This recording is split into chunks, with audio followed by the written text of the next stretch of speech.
Well, joining me now to discuss the conflict in Israel and Gaza is a TV host and satirist, Bاسم Youssef. Bاسم, it's great to have you back on the programme. I wish it was under different circumstances. First of all, what is your reaction to what happened on October the 7th?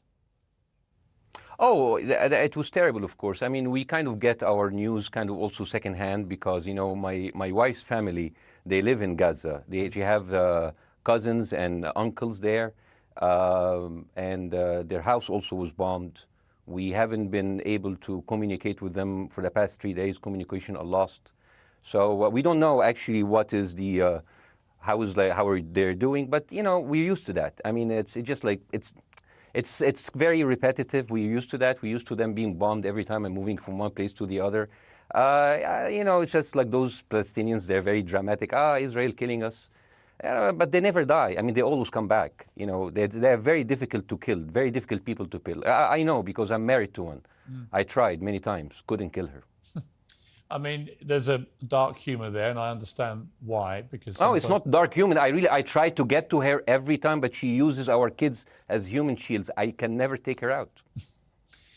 Again, I understand the humour, but to be serious, Bاسم, about this, tonight there is... I will be serious. Now, I will be serious. I was watching your interview with Ben Shapiro, and I'll tell you one thing. Yeah. I think that Ben Shapiro is one of the smartest people who ever walked this earth. He's very, very smart. I follow him, and I believe everything he said. And when he came on your show, his solution was, and I quote, his solution was that the solution for this is for Israel to annex Gaza and to kill as many son of bitches as possible to make sure that this will never happen again. And anyone who called for a ceasefire will be a terrorist sympathizer. So God forbid, I don't want to be labeled as a terrorist sympathizer. So I agree with Ben Shapiro. I think we should kill as many son of bitches as possible. Well, let me, so okay, far, but Bاسm, let me... so far, 3,500 people were killed, including 5,000 son of bitches in the bombing of the Baptist hospital as we speak right now. 1/3 of those 3,500 were children. So my question to Ben Shapiro is, how many more son of bitches do we need to kill so Ben Shapiro is happy? Okay, because it changes Bاسm, from 1 year. It changes from one. I'm sorry that. Listen, I'm really at a disadvantage here. I'm looking at a camera. I don't see you. I can hear you on my ears. The reason I'm interrupting so is I think you might be. I think you're conflating different interviews with Ben Shapiro. He didn't use the phrase "sons of bitches" with me. Let me play to you what he actually said on my show. He did. Go back to your interview. No, he didn't. That was another interview. But let me play what he said to me here. Well, frankly, I don't believe in proportionate response to terrorism. I believe that the way that you stop terrorism is with wildly disproportionate response. That doesn't mean in terms of targeting civilians. It means in terms of killing as many terrorists as humanly possible and allowing them to dictate the terms of engagement by hiding behind civilians in areas that they are supposedly responsible for means that the only option for Israel is to surrender to Hamas's hatred of its own citizens, its willingness to use its own children as human shields. No country worth its salt could ever do that. Now, that is substantively different to what you said he said, right? He's talking there but specifically about Hamas terrorists. I agree with him.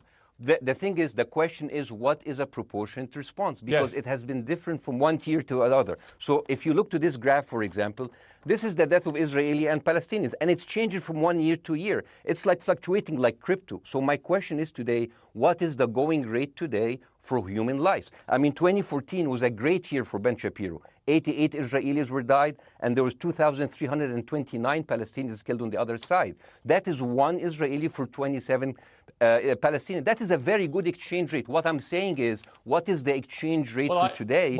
You guys will be happy. That's my question. Well, it's not me. It's not me, guys. I'm not on either side. No, not you. Like when I say you guys, I say like people on the other side of that. I know that you don't think like that, Piers. You're one of the good guys. But let me tell you something. I mean, the reason that I'm using this is that, I mean, I can't remember what happened in 2014, and there was no music festival, but there must be something. I mean, they must do something. It is their fault. It has to be something. I mean, 2018, 300 Palestinians died.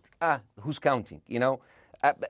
So the thing is, what my question is, let's find what is the exchange rate for human life today so we expect the future death of Palestinians and will be happy to it. My response to that would be this, Bاسm. I've thought carefully about this because I think it's very tricky for people like me to immerse ourselves into a conflict where we're not directly involved. And I thought carefully about what I feel about this. I feel that the scale of what Hamas did on October the 7th supersedes anything else I've seen in this conflict, really ever.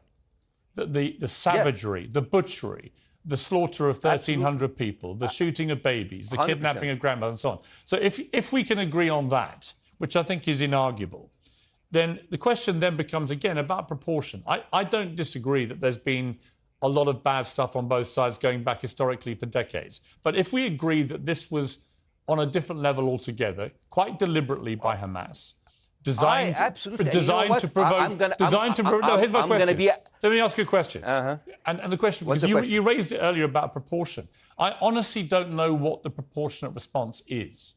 I honestly don't. I don't. I've been watching the airstrikes this week thinking... So what's your question? Well, I would ask you, if you were Israel, what would you... If I was Israel? If you were Israel and that had happened to you, what would you think would be the appropriate way for the country to respond?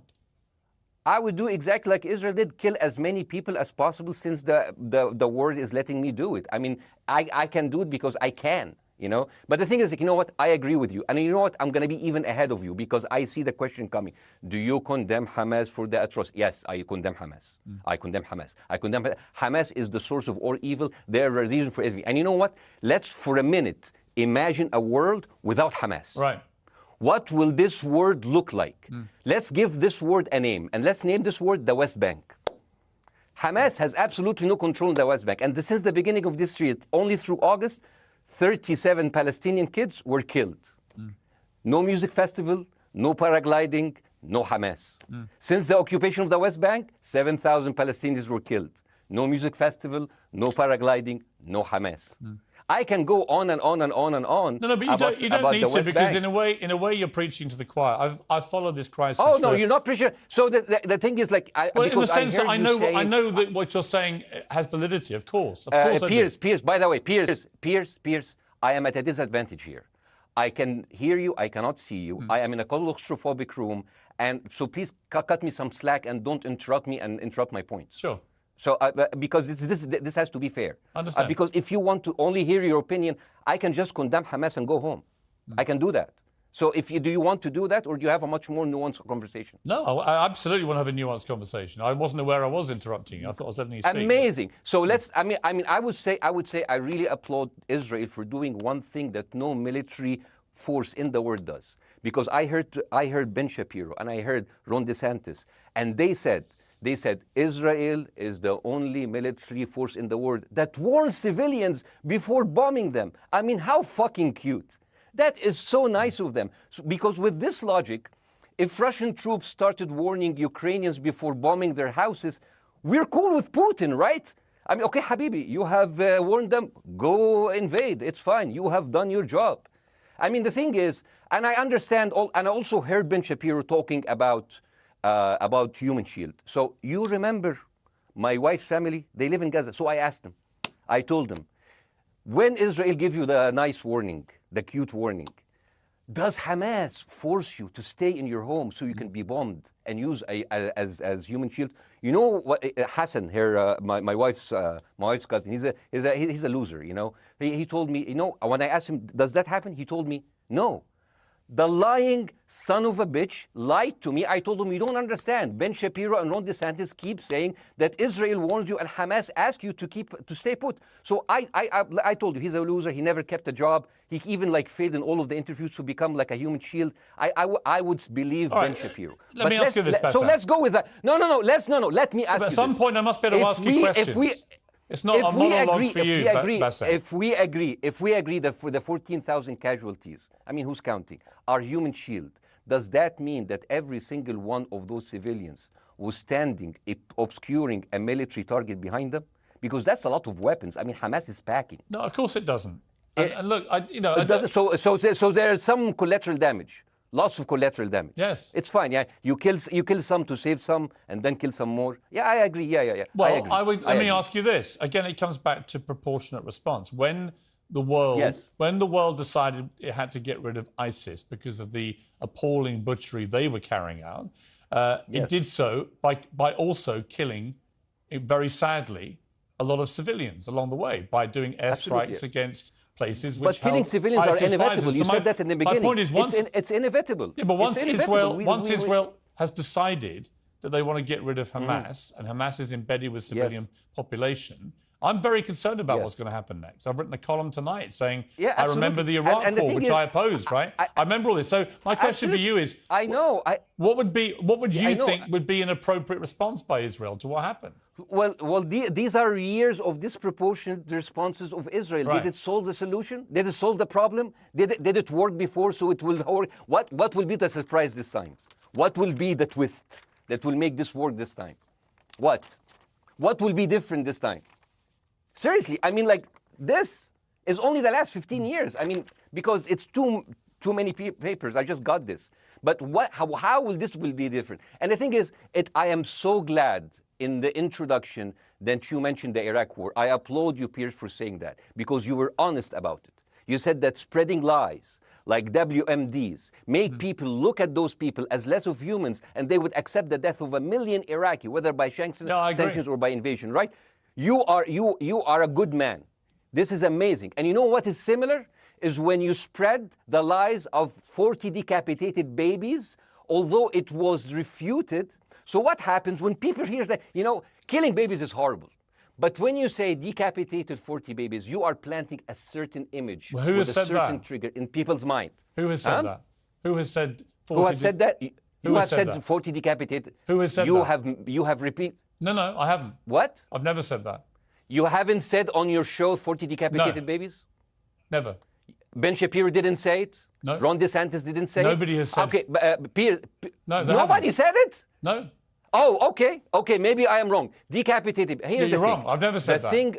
What happened, no, you're wrong. But the thing is, when Iraq, the thing is, the same thing is happening in Iraq. Ben Shapiro once tweeted, not even about Gaza, about the West Bank, when Israel continued to build the illegal settlement. He said, 2017, Israel likes to build things, and Arabs, not Palestine, not Hamas, Arabs like to bomb crap and live in open sewage. Yeah, I thought that was very the Israeli defense minister, he said, those are human animals. And the thing is, Ben Shapiro should know better, because, long before the Holocaust, before Jewish people were thrown in the gas chambers, the Nazi propaganda called them rats. Now, as a human being, I will never accept that another human being being thrown into a gas chamber, but a rat, kill 10. Kill 1,000, 3,500. They are son of a bitch. They are human animals who live in open sewage and decapitate babies. And because of that propaganda, Mr. Morgan, that guy in Illinois, the 71-years-old guy, he killed, stabbing the 6-year-old Palestinian kid in Illinois 26 times. And he used to play with him. They used to be friends. But he went in, marching into their apartment, stabbing his mother and killing him, shouting, all Muslims could die. Yeah. It took you 80 years to change one word from Jewish to Muslim. And then you transferred your guilt to us and took away our land. Bاسm, let me ask you a question. That deal sucks, man. Let me ask you a question. How do we get from where we are now to peace? Well, first of all, you need to change the perception. Nikki Haley, the American presidential candidate, said, we are in Israel in this because it's a fight between good and evil. Now, if you already decided someone is good, he can do no evil. And if you decided someone is evil, it's good to kill them. Killing them is good.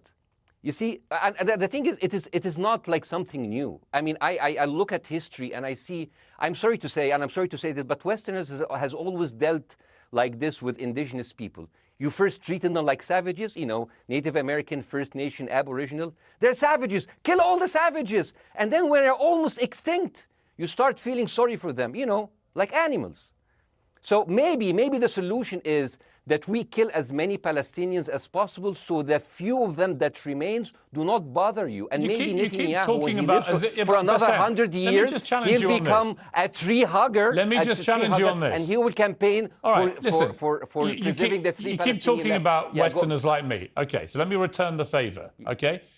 Hamas is dedicated to the complete eradication of Jewish people. I am not the spokesman for Hamas. I'm not saying you are. Why do you keep... I'm not saying I'm you not are. their spokesman. You're talking to me. I fucking hate them. Bassem, Fuck Hamas. you are Hamas. No, are you happy? You're missing my point. You're talking in a generalized way about people in the West who always talk about Arabs as savages. I don't. No. I'm talking about America. I actually led the campaign.